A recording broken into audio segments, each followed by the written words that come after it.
What's going on, guys? ShoeTuber back with another video, and today we're going to be doing a review on the Yeezy 500 Stone. So we got the box right over here, just, your standard Yeezy box. I got these in a size 10. Personally, I usually go in a size 9.5, but I've heard that if you go a half size up in these, they're much more roomier and comfortable that way, so I went by that recommendation. So let's open this box up.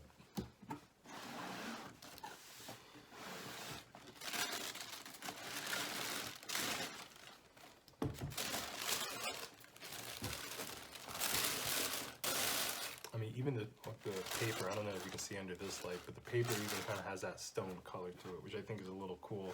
I don't know if that's usually how Yeezy 500 wrapping paper looks, but these are my first pair that I ever got for Yeezys, and I wasn't even expecting to have these as my first pair, but overall, as the concept of the shoe and the model of the 500, I think it being called stone and using those stone colorways really kind of, is kind of hitting the nail right on the head.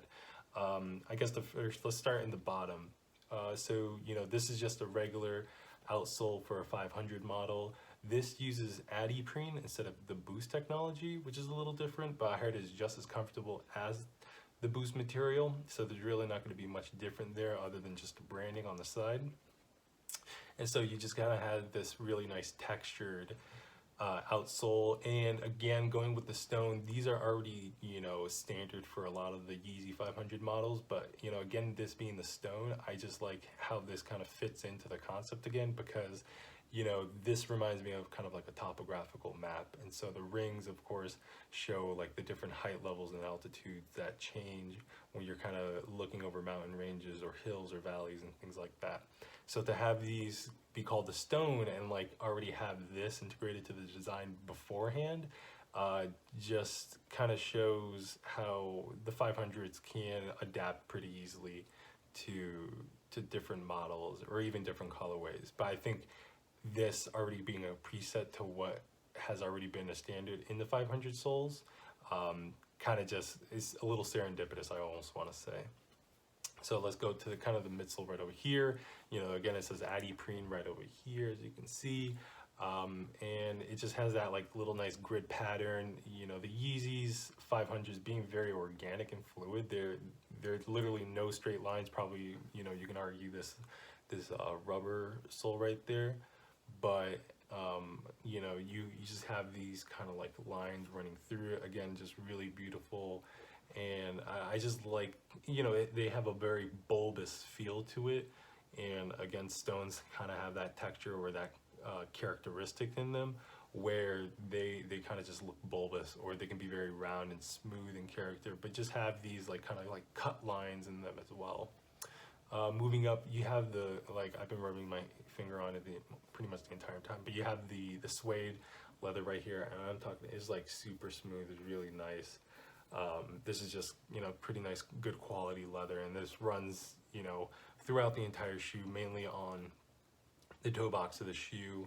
And this has, this shoe, a lot of people have been saying that it's kind of like a 2.0 or V2 of the blush colorway, and I can see what they say by it, but the big difference obviously with the stone, I think in the future, which we'll see with future 500 models, is there's a couple different things. So obviously the first is the adiprene, then you have the lycra, which is kind of, instead of a mesh, is actually a full sheet, I guess you can say, of lycra. And that is, again, goes back to the concept of the shoe, right? These kind of look like, like little pebbles or stones, of course, you would say, kind of protruding out of the shoe, again, giving it that nice organic look throughout the entirety of the shoe. And I think it just works so well. Even like in the back here, where you have the representation of all the materials in the shoe, the sole, the suede leather, the lycra, these are all exposed in their own way, and they're not really, how can you say, they don't conflict with one another. They really kind of just work together and not against each other. So another big thing you can see is the tongue.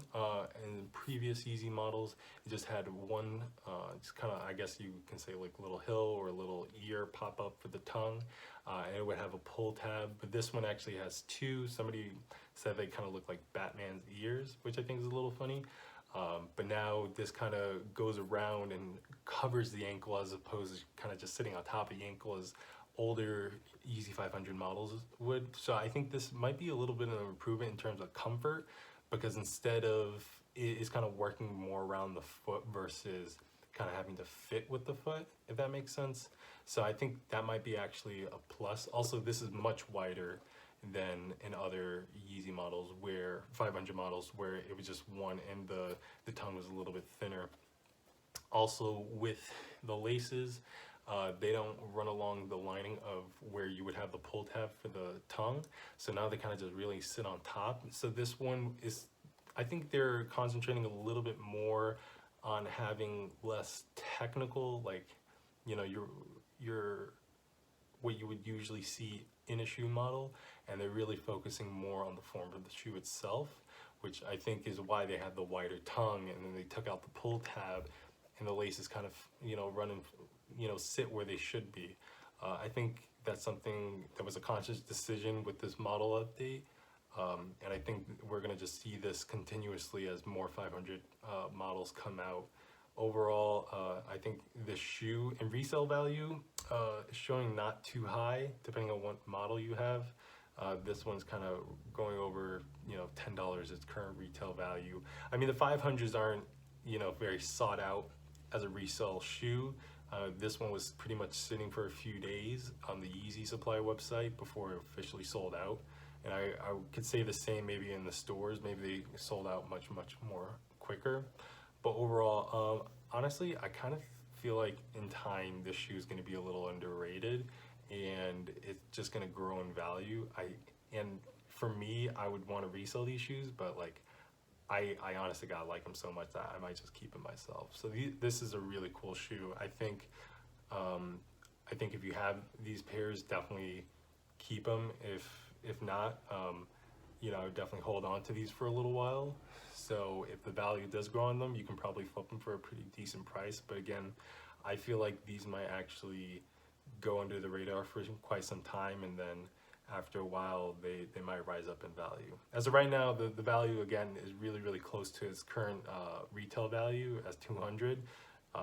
It's really not going anything more than $50 above its retail for certain sizes. This one just 210 from what I've seen in resale value, but overall this shoe, I mean, conceptually, I think this is the best 500 Yeezy model that has come out to date. So yeah, there it is.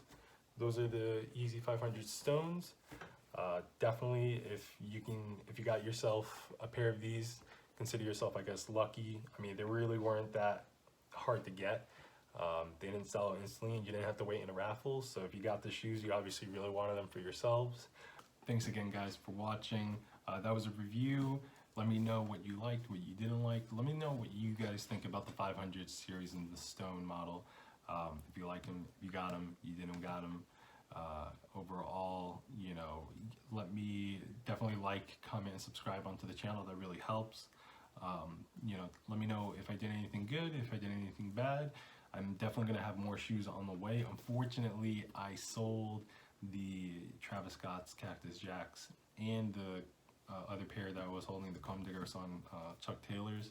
I had to get those really quickly because they were just on, the buyers were on pretty heavy time constraints. So I just wanted to help them out and, you know, make sure those shoes got out to them as soon as possible. But yeah, but let me know. Again, this is, you know, I'm just another ShoeTuber, and thanks for watching.